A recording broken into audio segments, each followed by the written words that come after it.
Hello friends, मैं कंचन स्वागत करती हूँ आप सभी का आशुकारी डिजिटल एजुकेशन में which is the part of Ashukari enterprises. कल की कंप्यूटर क्लासेस में हमने माइक्रोसॉफ्ट ऑफिस और उसके एप्लीकेशन प्रोग्राम्स के बारे में पढ़ा था। लेक्चर 1 में हमने माइक्रोसॉफ्ट वर्ड के बारे में थोड़ी जानकारी ली थी। आज के लेक्चर में हम जानकारी लेंगे माइक्रोसॉफ्ट एक्सेल के बारे में। चलिए स्टार्ट करते हैं। पहले हम कल की थोड़ी सी रिवीजन लेते हैं। फर्स्ट है हमारा माइक्रोसॉफ्ट ऑफिस, जो कि हम कल भी पढ़ चुके थे। माइक्रो ऑफिस क्या था? माइक्रोसॉफ्ट ऑफिस एप्लीकेशन प्रोग्राम्स का एक पैकेज था जिसे बनाया किसने था? बिल गेट्स ने। और कब बनाया था? 1990 में। इसको डेवलप करने वाली कंपनी का नाम था माइक्रोसॉफ्ट। इसका लोगो नीचे दिया गया है और ये कहाँ कहाँ यूज होता है ये भी हम कल पढ़ चुके थे। बिजनेस एंड एजुकेशन फील्ड में इसकी डिमांड बहुत ज्यादा है। इसके बाद हमने माइक्रोसॉफ्ट ऑफिस के 3 एप्लीकेशन प्रोग्राम्स को देखा था। Microsoft Word, Microsoft Excel and Microsoft PowerPoint. Microsoft Word हम कल कर चुके थे। उम्मीद है कि आपको समझ आया होगा। नेक्स्ट हमारा है टॉपिक माइक्रोसॉफ्ट एक्सेल। आज हम इसके बारे में थोड़ा सा डिटेल में पढ़ेंगे कि माइक्रोसॉफ्ट एक्सेल क्या होता है, किस काम आता है और कहाँ कहाँ इसकी डिमांड होती है। तो मैंने शायद कल दिया था। मैंने बताया था कि माइक्रोसॉफ्ट एक्सेल का काम क्या होता है। स्प्रेडशीट पे काम करना, बिल्स डिजाइन करना या फिर डाटा को टेबुलर फॉर्म में, टेबल की फॉर्म में अरेंज करना। चलिए आगे बढ़ते हैं। Microsoft office. अब माइक्रोसॉफ्ट ऑफिस जब हम पढ़ते हैं तो उसमें तीनों कंपोनेंट्स हमने पढ़े। आज हमारा सेकंड टॉपिक जो है माइक्रोसॉफ्ट एक्सेल, जिसका लोगो कुछ इस तरह का होता है। अगर आप देखेंगे कि आपके कंप्यूटर में माइक्रोसॉफ्ट एक्सेल है तो उसका लोगो कुछ इस तरीके से दिखाई देता है, जिसपे ग्रीन कलर का लोगो होता है जिसमें एक्स बना हुआ होता है। और आप देखेंगे कि इसके अंदर आपको जो डाटा जो लाइनिंग की फॉर्म में दिखाया गया है वो टेबल की ही फॉर्म में है। नेक्स्ट चलते हैं। नेक्स्ट स्लाइड में हम पढ़ेंगे what is MS Excel. MS Excel होता क्या है? इसका पूरा नाम होता है माइक्रोसॉफ्ट एक्सेल। इसका काम है डाटा को न्यूमेरिकल या फिर अल्फाबेटिकल ऑर्डर में, और वो भी टेबल की फॉर्म में अरेंज करना। यहाँ माइक्रोसॉफ्ट एक्सेल में हम जो भी काम करते हैं वो सारा काम हमारा स्प्रेडशीट पर डिपेंड होता है। वर्ड में आपने जब काम किया था तो हमारे पास एक सिंपल प्लेन पेज था जहां हम कुछ भी एडिट कर सकते थे, टेक्स्ट कर सकते थे या ग्राफ्स वगैरह प्लेस कर सकते थे। एक्सेल में ऐसा प्लेन पेज आपको नहीं मिलेगा। यहाँ पर आपको एक स्प्रेडशीट मिलेगी। अब वो स्प्रेडशीट किस तरह की होती है मैं थोड़ा सा एक्सप्लेन करना चाहूंगी। मान लीजिए ये आपका पेज है, तो स्प्रेडशीट में थोड़ा सा डिफरेंस ये होता है कि इसमें ग्रिड लाइंस होती है। अब ये ग्रिड लाइंस आपकी वर्टिकल एंड हॉरिजॉन्टल दोनों तरह से होती हैं, जो कि क्या बना देते हैं, आपकी स्प्रेडशीट को कंप्लीट बना देते हैं, जिसमें हमारी रोज एंड कॉलम्स होती हैं। आपकी ये जो हॉरिजॉन्टल लाइन है ये डिफाइन करती है आपकी रोज को, नंबर ऑफ रोज, एंड जो आपके वर्टिकल लाइन है दीज, ये सारे हमें डिफाइन कर रही है कॉलम्स। ठीक है फ्रेंड्स, अब हम देखते हैं कि ये है क्या। चलिए, Excel is a software program created by Microsoft that uses spreadsheet to organise numbers and data. जैसा कि हमने अभी देखा था कि एक्सेल में स्प्रेडशीट पर काम होता है। स्प्रेडशीट मैंने अभी आपको समझाई थी किस तरह की होती है। यहाँ पे हम नंबर्स को या किसी भी टाइप के डाटा को अरेंज करते हैं और उनके ऊपर फॉर्मूलाज अप्लाई करते हैं या फंक्शंस अप्लाई करते हैं। अब आप पूछेंगे कि फॉर्मूलाज और फंक्शन क्या होते हैं, ये भी हम पढ़ेंगे, इसको भी हम ब्रीफ में लेके जाएंगे। लेकिन अभी हम सिर्फ ये पढ़ते हैं कि एक्सेल का काम क्या है, क्या काम होता है एक्सेल का, किस लिए यूज होता है। तो फर्स्ट नंबर पे हमारा जो एक्सेल है वो यूज होता है डाटा एंट्री के लिए। डाटा एंट्री मीन्स हमें किसी भी, अगर आप किसी स्कूल फॉर्म में कनेक्टेड हैं, स्कूल में काम करते हैं, तो आपके स्कूल में एम्प्लॉयज हैं टीचर्स के रूप में, बाकी और भी आपके ड्राइवर्स हैं, या जो भी है स्टूडेंट्स हैं, उन सब का रिकॉर्ड रखने के लिए आपको डाटा की एंट्री करनी पड़ती है, और वो डाटा एंट्री आपकी किस में होती है, माइक्रोसॉफ्ट एक्सेल में होती है, जो कि आपको फैसिलिटी देता है कि आप डाटा को अरेंज कर सको। नेक्स्ट आपका है डाटा मैनेजमेंट। ये फैसिलिटी ऐसी है कि कई बार ऐसा होता है जब हम रजिस्टर में किसी भी डाटा को मैन्युअली आप अरेंज करते हैं तो बहुत मुश्किल हो जाता है उसे संभालना।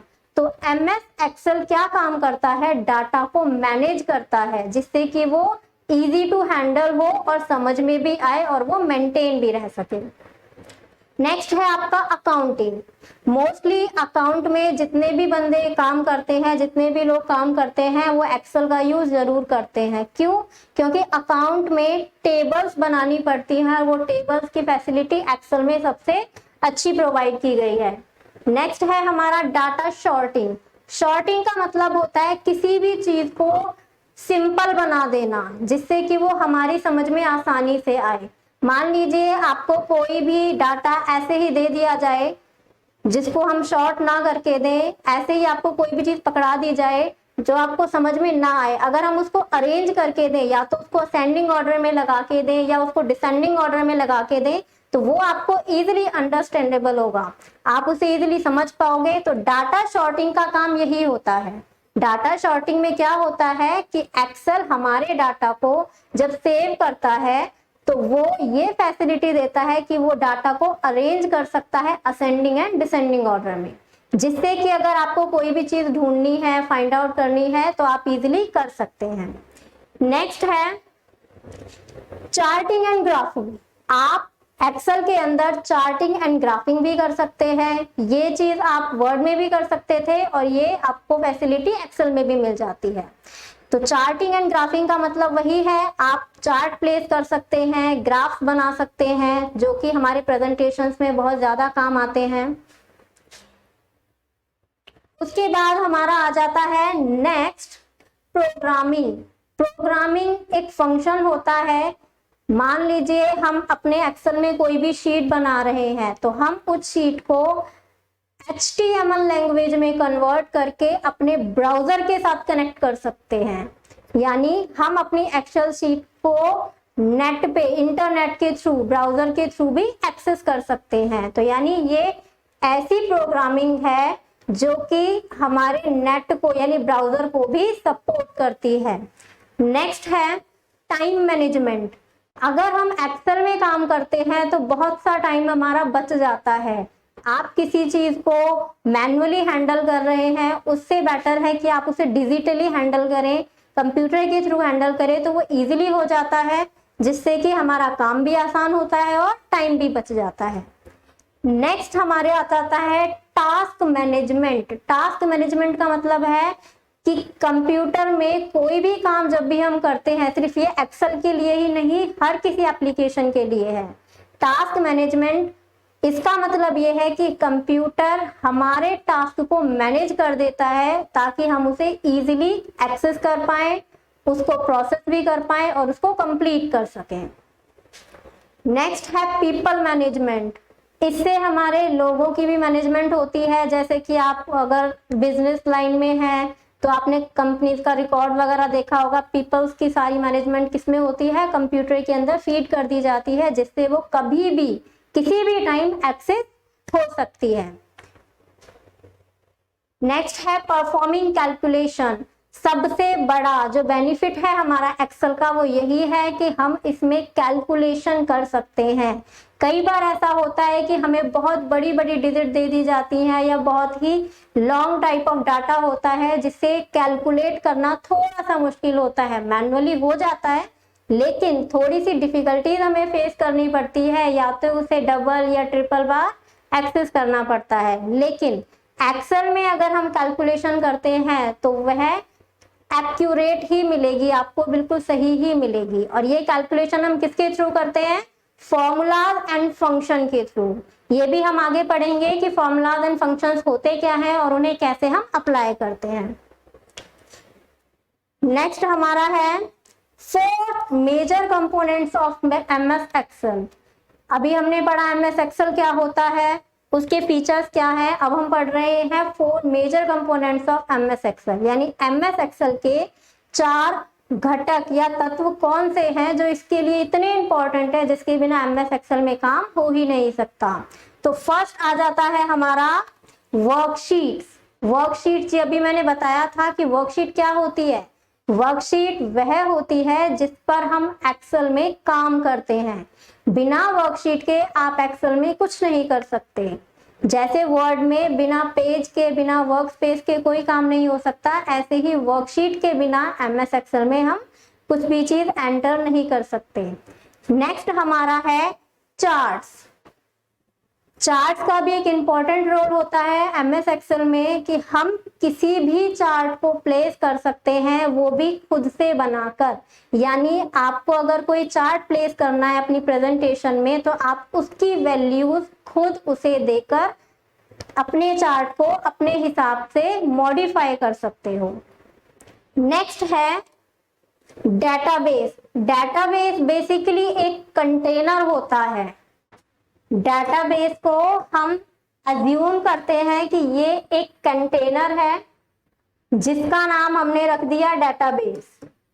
अब इस डेटाबेस का काम होता है जो भी हम डाटा कंप्यूटर में फीड करते हैं, वो डाटा एक्सेल में जब हम बनाते हैं तो वो डाटा इसके अंदर जाके स्टोर हो जाता है। डाटा जब डेटाबेस के अंदर स्टोर होता है तो डेटाबेस का काम है उस डाटा को सिक्योर रखना और उसको एक सुइटेबल वे में अरेंज करना, ताकि हमें उसे ढूंढने में, उसे एक्सेस करने में कोई परेशानी ना हो। चलिए नेक्स्ट आ जाता है हमारा fourth component web support. Web support यानी अभी हमने पढ़ा था कि एक्सेल ब्राउजर को सपोर्ट करता है और ब्राउजर एक्सेल को सपोर्ट करता है, यानी हम एक्सेल की फाइल को ब्राउजर पर भी एक्सेस कर सकते हैं, लेकिन उसके लिए हमें इसे HTML लैंग्वेज में कन्वर्ट करना पड़ता है। HTML लैंग्वेज हमारी होती है हाइपर टेक्स्ट मार्कअप लैंग्वेज, जिसका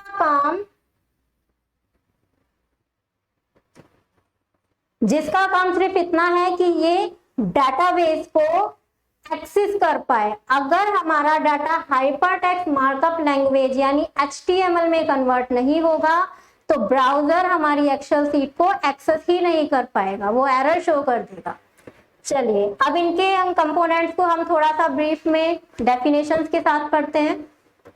तो फर्स्ट हमारा आ जाता है वर्कशीट। वर्कशीट होती क्या है। Worksheet it allows you to enter, calculate, manipulate and analyse data. यानी वर्कशीट में हम क्या कर सकते हैं, अपना डाटा एंटर कर सकते हैं, उस डाटा को कैलकुलेट करा सकते हैं, मैनिपुलेट करा सकते हैं, यानी उसमें चेंजेस कर सकते हैं, एंड एनालाइज डाटा, और उस डाटा को हम यूज भी कर सकते हैं। ठीक है, और ये डाटा हमारा किसी भी फॉर्म में हो सकता है। ये डाटा हमारा न्यूमेरिकल फॉर्म 0, 1, 2, 4, 120 कुछ भी हो सकता है, और ये डाटा हमारा अल्फाबेटिकल फॉर्म मतलब किसी का नेम भी हो सकता है, किसी की क्लास भी हो सकती है। ठीक है, यानी हम इसमें वर्कशीट में किसी भी डाटा को मेंटेन कर सकते हैं, चाहे वो हमारा टेक्स्ट फॉर्म में है, चाहे वो हमारा न्यूमेरिकल या अल्फाबेटिकल फॉर्म में है। नेक्स्ट है हमारा चार्ट। चार्ट क्या होते हैं। चार्ट हमारी होती है डाटा की पिक्चोरियल रिप्रेजेंटेशन। अब पिक्चोरियल रिप्रेजेंटेशन का मतलब क्या होता है, पिक्चर, यानी जब हमारा डाटा पिक्चर की फॉर्म में होता है। अब वो पिक्चर हमारी किसी भी टाइप की हो सकती है, हमारा बार ग्राफ हो सकता है जस्ट लाइक दैट, या फिर हमारा पाई चार्ट हो सकता है, या फिर हमारा लाइन ग्राफ हो सकता है। यानी जब भी हम डाटा को वर्कशीट में चार्ट के थ्रू, पिक्चर के थ्रू दिखाते हैं तो वो हमारा चार्ट सेक्शन में आ जाता है। अब ये जो एक्सेल है ये हमारी दो टाइप की पिक्चर्स को, दो चार्ट तरह के चार्ट्स को सपोर्ट करता है।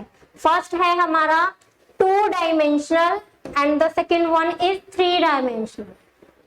यानी इसमें हम 2 डायमेंशनल, जैसे कि मैंने यहाँ पे बार ग्राफ, पाई चार्ट और लाइन ग्राफ बनाए हैं, ये हमारे 2 डायमेंशनल है, ये इन्हें भी सपोर्ट करता है। और हमारी 3 डायमेंशनल इमेजेस जैसे कि आपका क्यूब,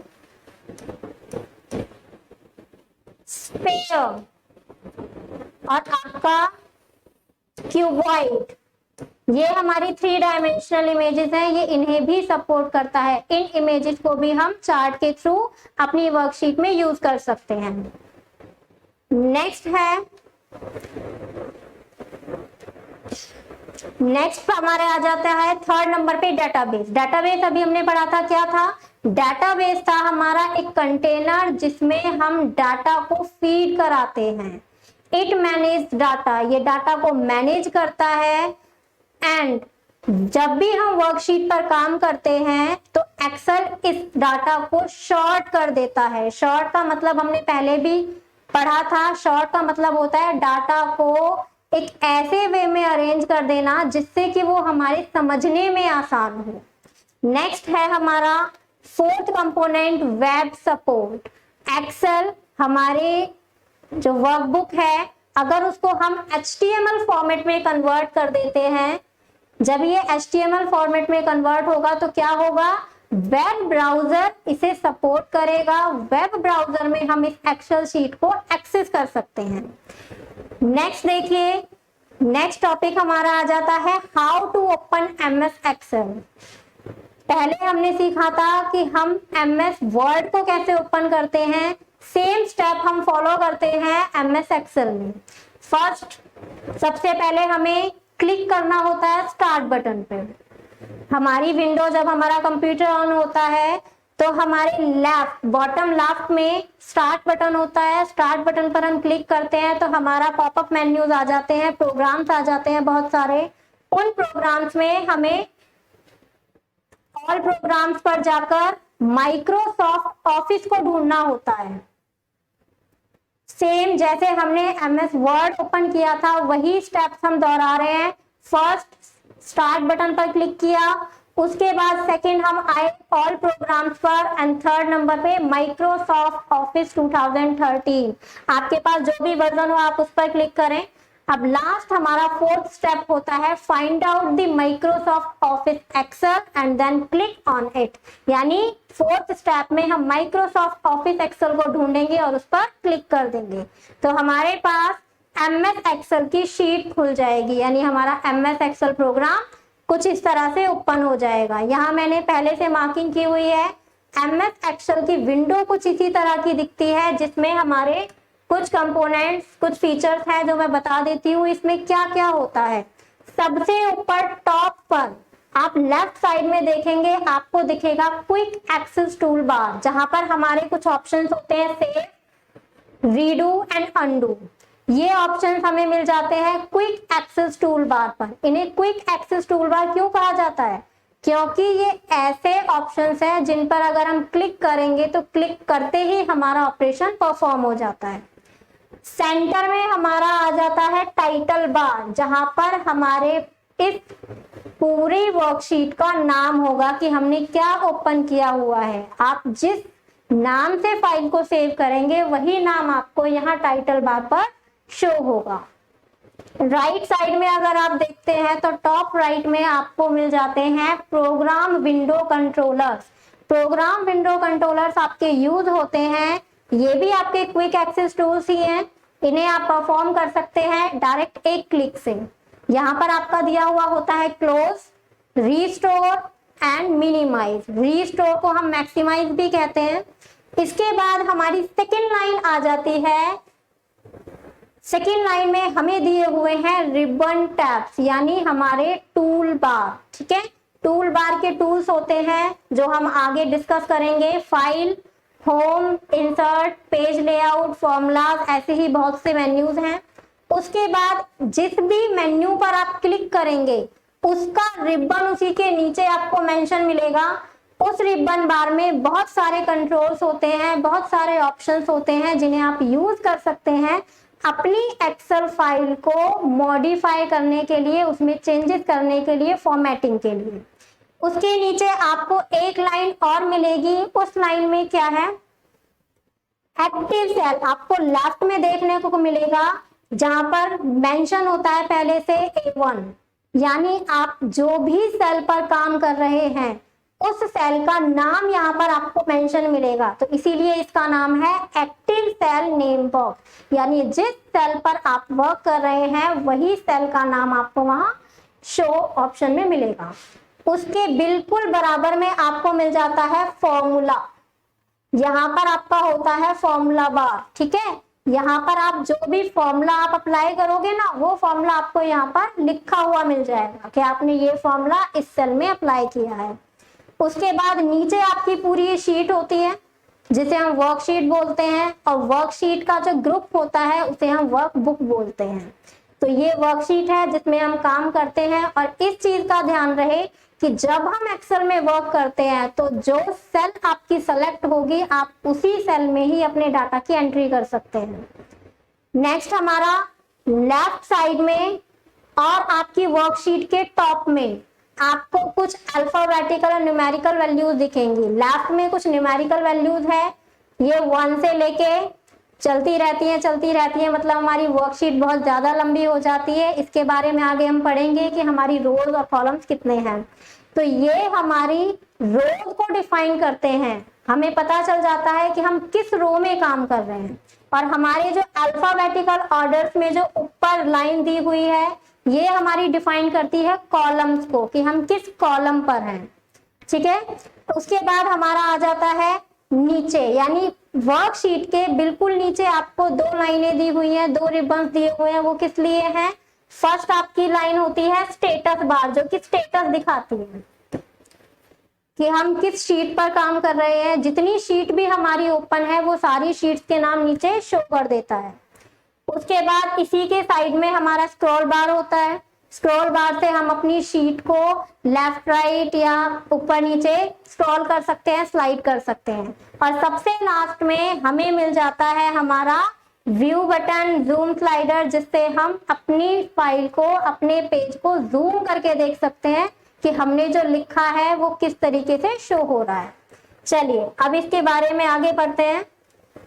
यहाँ हम विंडो के बारे में पढ़ चुके, अब इसके बारे में पढ़ रहे हैं हम वर्कशीट के बारे में। अभी बीच में हमने पढ़ा था कि विंडो के बिल्कुल बीच में स्प्रेडशीट होती है। अब स्प्रेडशीट के कुछ फीचर्स होते हैं, वो फीचर्स क्या है वो हम पढ़ेंगे।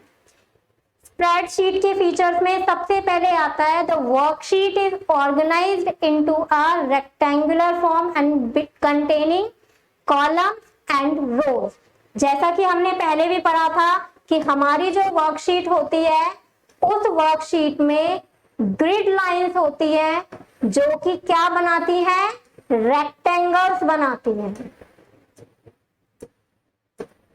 Okay friend, the worksheet is organized into a rectangular form containing column and rows। यहाँ पर column and rows होते हैं। जो horizontal line है वो हमारी rows को define करती है, और जो vertical line है वो हमारे columns को define करती है।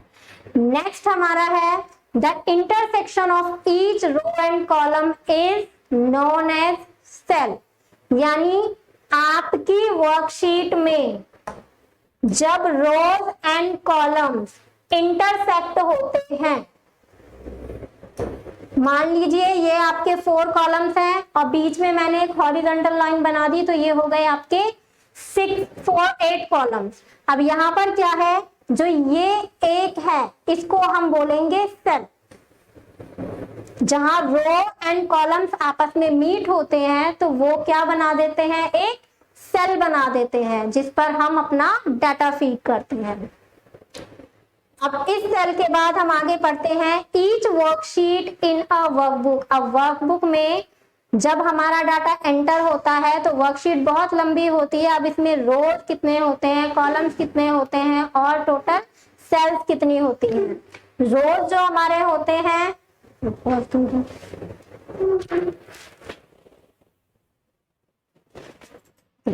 चलिए अब देखते हैं कि हमारी एक वर्कशीट में कितने रोज, कितने कॉलम एंड कितनी सेल्स होती हैं।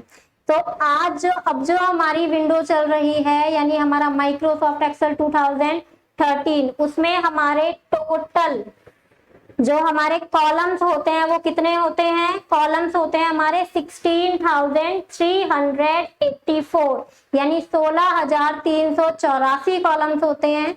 रोज होती हैं हमारी 10,48,576। इन कॉलम्स और रो को मिला के हमारे सेल्स बनाए जाते हैं। अब ये सेल्स होते हैं हमारे 17,17,98,69,184। तो ये हमारी वर्कशीट में सेल्स, कॉलम्स एंड रोज की नंबरिंग थी। इससे पहले जो हमारे वर्जन्स रहे हैं उनमें 3-4 वर्जन ऐसे हैं जिसमें रोज, कॉलम्स एंड आपके जो सेल्स हैं वो इक्वल नंबर में है, लेकिन उनसे पहले जो स्टार्टिंग वर्जन थे उनमें इनकी नंबरिंग थोड़ी कम थी, जिसकी वजह से इनके एडवांस वर्जन बनाए गए। चलिए अब इसके आगे पढ़ते हैं। इसके आगे और भी फीचर्स हैं वर्कशीट के। Each cell has its unique address. जैसा कि हमने बताया वर्कशीट में हमारे पेजेस कुछ इस तरीके से होते हैं, जहां पे हमारा बी, सी, डी, ई, एफ इस तरह से कॉलम डिफाइन होते हैं जो कि हमारे वर्टिकल लाइन में होते हैं। इसके बाद यहाँ हमारी नंबरिंग होती है 1 2 3 4 सो ऑन। तो ये हमारे डिफाइन करते हैं रो को। अब इन रो और कॉलम के मिलने से जो हमारी सेल बनी, अब उस सेल का एक यूनिक एड्रेस होता है। इट मीन्स आपकी जो फर्स्ट सेल है उसका नाम है A1। ये A कॉलम की फर्स्ट रो का एलिमेंट है, तो इसीलिए हर सेल अपना खुद का यूनिक एड्रेस रखती है। नेक्स्ट हमारा है the horizontal and vertical lines on the worksheet itself are called grid lines. यानी ये जो लाइनें आपको दिख रही हैं इन्हें हम ग्रिड लाइन कहते हैं, और ये हमें वर्कशीट में पहले से ही मिलती हैं। वर्ड में जब हमें टेबल ड्रॉ करनी होती थी तो हमें क्या करना होता था? टेबल को सिलेक्ट करना होता था, उसके बाद फिर हम टेबल को ड्रॉ करते थे। लेकिन यहाँ हमें टेबुलर फॉर्म पहले से ही प्रोवाइड करा दी जाती है। Next, executable file name of MS Excel. यानी जब हम MS एक्सेल में फाइल कोई भी सेव करते हैं या ओपन करते हैं या कोई भी फाइल क्रिएट करते हैं तो उस फाइल की जो एग्जीक्यूटेबल नेम होता है वो क्या होता है? excel.exe। यानी हर फाइल की कोई ना कोई एक्सटेंशन जरूर होती है। अगर आप किसी एक्सेल फाइल को बना रहे हो तो उस एक्सेल फाइल का एग्जीक्यूटिव नेम क्या होता है? excel.exe। सेकेंड पॉइंट, हमारा लास्ट पॉइंट आ जाता है कि जब हम किसी भी एक्सेल फाइल को सेव करते हैं तो उसकी एक्सटेंशन क्या होनी चाहिए? जब हम किसी फाइल को सेव कर रहे हैं तो फर्स्ट ऑफ ऑल हम उस फाइल का नाम डालते हैं। उस नाम को डालने के बाद हमें लास्ट में डालना होता है .xlsx, यानी ये आपकी एक्सेल फाइल की एक्सटेंशन है। अगर आप ये एक्सटेंशन नहीं भी डालते हो तो बाय डिफॉल्ट एक्सेल अपने आप ये एक्सटेंशन ले लेता है। चलिए नेक्स्ट देखते हैं, मेन्यू बार इन MS एक्सेल। मेन्यू बार, अब हम नेक्स्ट टॉपिक पे आ गए हैं। एक्सेल के हमने विंडो के बारे में, उसके फीचर्स के बारे में पढ़ा, अब उसके मेन्यू बार को देख लेते हैं थोड़ा। मेन्यू बार में कुछ फीचर्स तो वही हैं जो हमें वर्ड में भी प्रोवाइड कराए गए थे, जैसे कि आपका फाइल है, होम है, इंसर्ट है, पेज लेआउट है, रिव्यू एंड व्यू। इसमें दो नए यानी दो अलग से जो ऑप्शन मेन्यू दिए हुए हैं वो कौन से हैं? एक तो है हमारा फॉर्मूला, यानी ये फीचर हमें वर्ड में जरूरत ही नहीं होती, लेकिन एक्सेल में इसकी जरूरत क्यों पड़ती है हमें?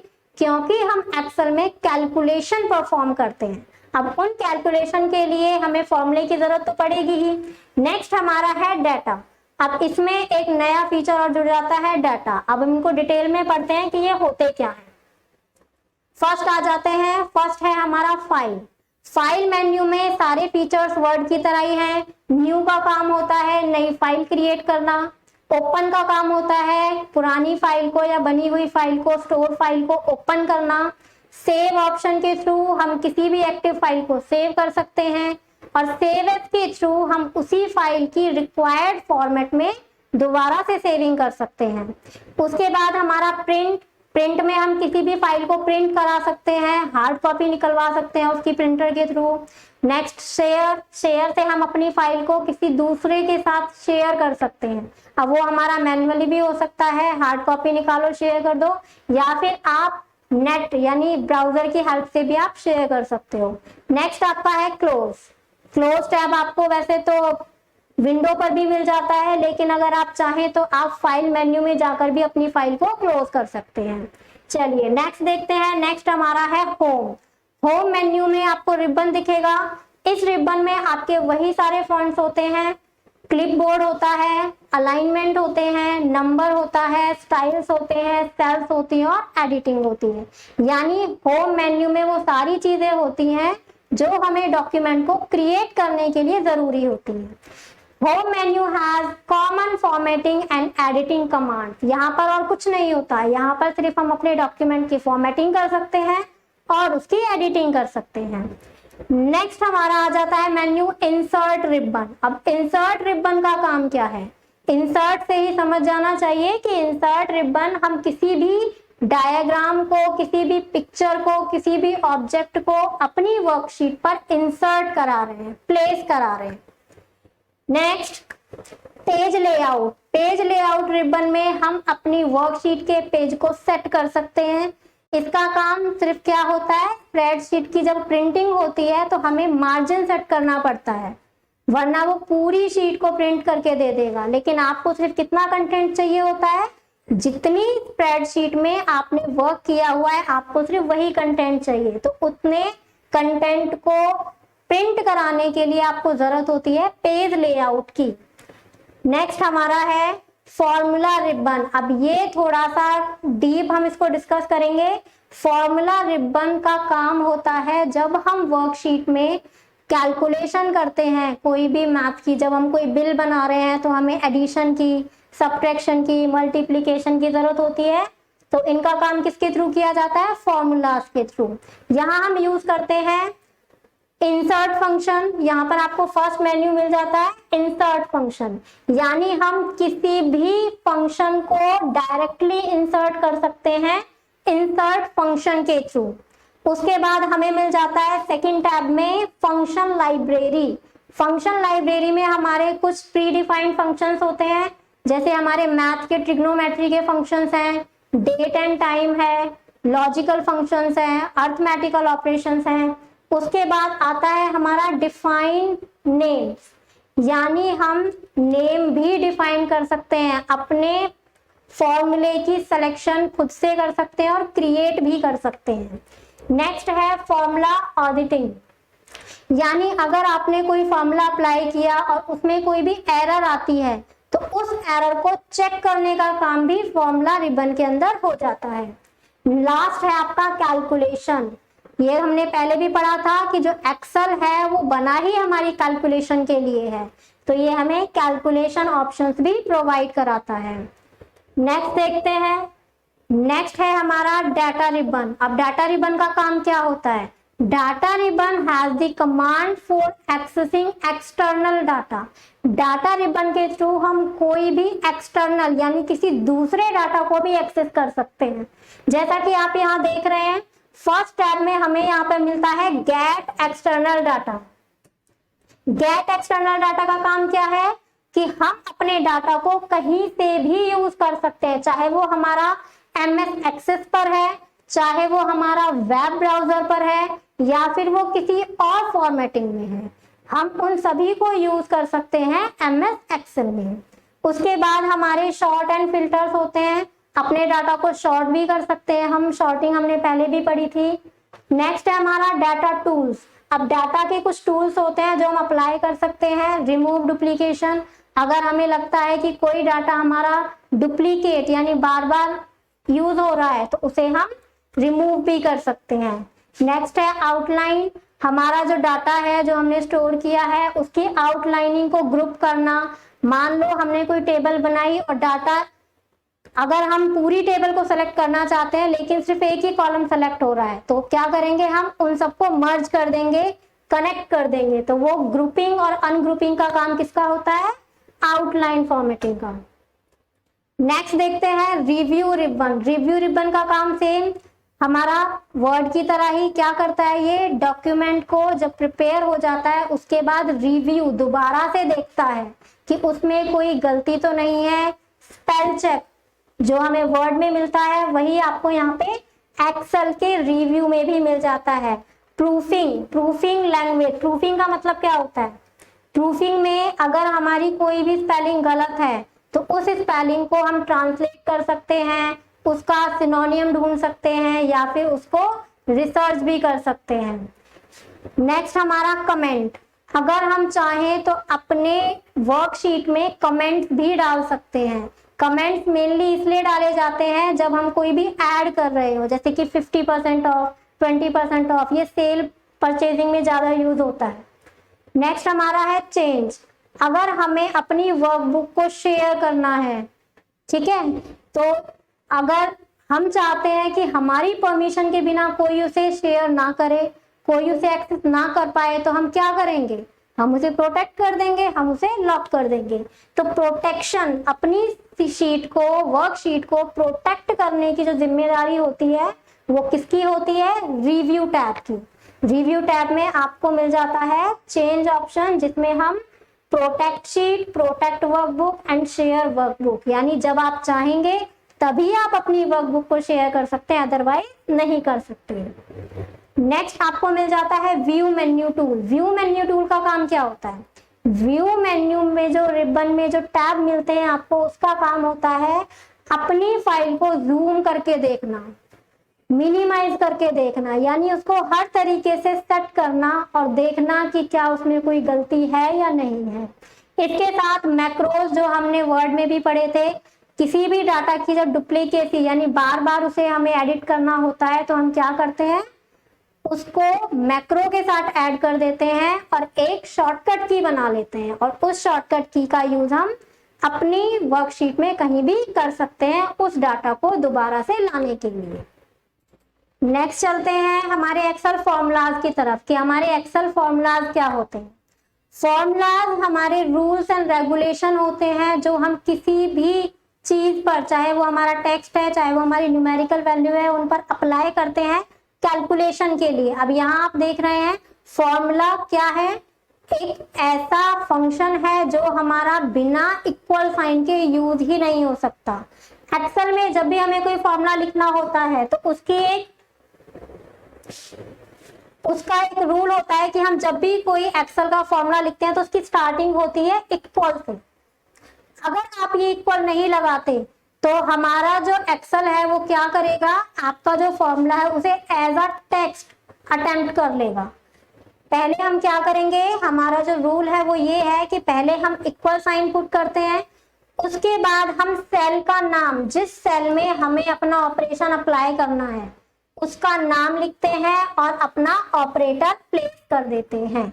मान लीजिए हमें सेल A1 और सेल B1 इन दोनों की एडिशन करानी है, तो हमारा फॉर्मूला क्या बनेगा, equal A1 plus B1 plus sign is operator and A1 and B1 cell name है जो कि हमारे क्या है, ऑपरेंड्स हैं, एंड इक्वल के बिना ये हमारा फॉर्मूला अधूरा है। यानी फॉर्मूला जब भी हम लिखेंगे एक्सेल में तो किसके साथ लिखेंगे, इक्वल टू साइन के साथ लिखेंगे। अगर इक्वल टू साइन नहीं होगा तो हमारा एक्सेल हमारे फॉर्मूले को एक्सेप्ट ही नहीं करेगा, वो इसे एज अ टेक्स्ट एक्सेप्ट कर लेगा। नेक्स्ट देखते हैं, अब इसके कुछ रूल्स हैं। एंटरिंग फॉर्मूला, फॉर्मूला जब हम एंटर करते हैं तो क्या होता है, आफ्टर द इक्वल साइन सबसे पहले हम क्या करेंगे, इक्वल साइन पुट करेंगे। A formula includes the addresses of cells, जैसा मैंने भी आपको एग्जांपल दिखाया था, इक्वल साइन के बाद मैंने एक सेल का नाम लिखा था A1 of the cell, and उसके बाद हमने मैनिपुलेटेड ऑपरेशन लगाए थे। ऑपरेशन था हमारा प्लस, और उसके बाद हमारा दोबारा से एड्रेस आया था दूसरे सेल का जिसके साथ हमें उसे ऐड करना था। नेक्स्ट आ जाते हैं हमारे यहाँ पर कुछ अर्थमेटिकल ऑपरेटर्स दिए हुए हैं, उनके मीनिंग है और उनके एग्जाम्पल्स भी हैं साथ में। जैसा कि आप यहाँ पर देख रहे हैं, ऑपरेटर प्लस जिसका मीनिंग होता है एडिशन, और एग्जाम्पल में हम ले रहे हैं इक्वल A7, यानी A7 सेल को ऐड करना है और A9 सेल को ऐड करना है।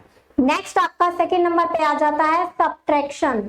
सब्ट्रैक्शन का काम होता है दो नंबर्स को सब्ट्रैक्ट करना।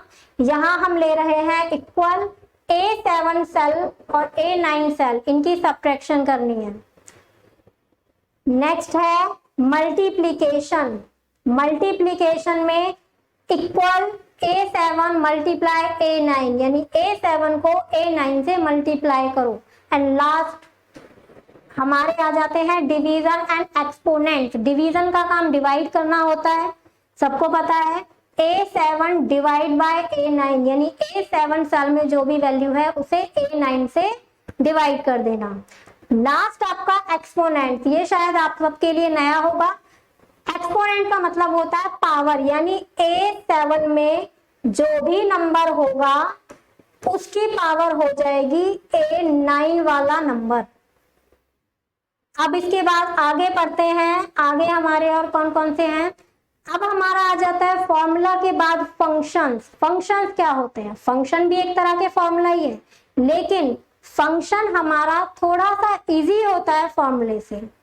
मैथमेटिकल ऑपरेशंस अगर हम अप्लाई करते हैं तो हमें फॉर्मूला लिखने पड़ते हैं लंबे लंबे। मान लीजिए आपको सेल A1 से लेके सेल A50 तक इन सब की एडिशन करानी है, तो आप क्या करेंगे? आप ऐसा तो कर नहीं सकते A1 plus A2 plus A3 plus A4 इस तरह से आप 50 तक ले जाएं, तो ये आपके लिए थोड़ा सा टिपिकल होगा, तो हम वहां यूज करते हैं फंक्शंस। अब इन फंक्शंस को लिखने के भी रूल्स होते हैं। अब उस रूल्स को हम पढ़ेंगे। यहाँ हमारे कुछ फंक्शंस दिए हुए हैं, सम, एवरेज, मैक्स, मिन, स्क्वायर रूट एंड टुडे। अब सम ये हमारा एक फंक्शन है। इस फंक्शन को यूज करने का जो तरीका है वो है ये। पहले आप इक्वल टू का साइन यूज करें। इक्वल टू का साइन आपको फॉर्मूला और फंक्शन दोनों में ही यूज करना है, इसके बिना ये बेकार है, इनका यूज नहीं हो पाएगा। तो इक्वल टू का साइन हम यूज करेंगे, उसके बाद सम लिखेंगे और अपने पैरेंथेसिस लगाएंगे यानी ब्रैकेट लगाएंगे और उसमें अपनी वैल्यूज लिख देंगे। अब वो वैल्यूज कौन सी लिखनी है? हमें अपना सेल्स का एड्रेस लिखना है कि हमें कहां से कहां तक एडिशन चाहिए। सम का मतलब एडिशन ही होता है, तो जहां से और जहां तक हमें एडिशन चाहिए उन दोनों नंबर्स को हम क्या करेंगे? कॉलन के थ्रू कनेक्ट कर देंगे, यानी आपका फॉर्मूला बन जाएगा इक्वल सम। अब ब्रैकेट में आपके आ जाएंगे A1 कॉलन A10। सेम ऐसे ही आपके एवरेज, मैक्स, मिन, स्क्वायर रूट एंड टुडे, ये फंक्शंस काम करते हैं। एवरेज का काम एवरेज निकालना होता है, मैक्स का काम होता है आपका जो डाटा है उसमें से मैक्सिमम वैल्यू फाइंड आउट करना। मिन फंक्शन का काम होता है मिनिमम नंबर को फाइंड आउट करना। स्क्वायर रूट का काम होता है किसी भी नंबर का स्क्वायर रूट निकालना। और टुडे का काम होता है करंट डेट को मेंशन करना। अब करंट डेट मेंशन करने के लिए आपको टुडे के जो पैरेंथेसिस है वो एम्प्टी रखने होते हैं, खाली रखने होते हैं, इसमें हम कोई भी वैल्यू प्लेस नहीं करते। नेक्स्ट चलते हैं। इन फंक्शंस के बाद आ जाता है how to prepare a bill using MS Excel. अब यहाँ हम एक एग्जांपल लेते हैं कि अगर हमें MS एक्सेल में बिल प्रिपेयर करना हो, एक बिल बनाना हो, तो हम कैसे बनाएंगे। यहाँ मैंने एग्जांपल लिया है एक शॉप का बिल। तो उस शॉप के बिल को बनाने के लिए फर्स्ट स्टेप हम क्या करेंगे? जाकर अपनी विंडो पर अपने MS एक्सेल को ओपन करेंगे आप पीसी में। तो सबसे पहले ओपन एक्सेल की आपको वर्कशीट ओपन करनी है।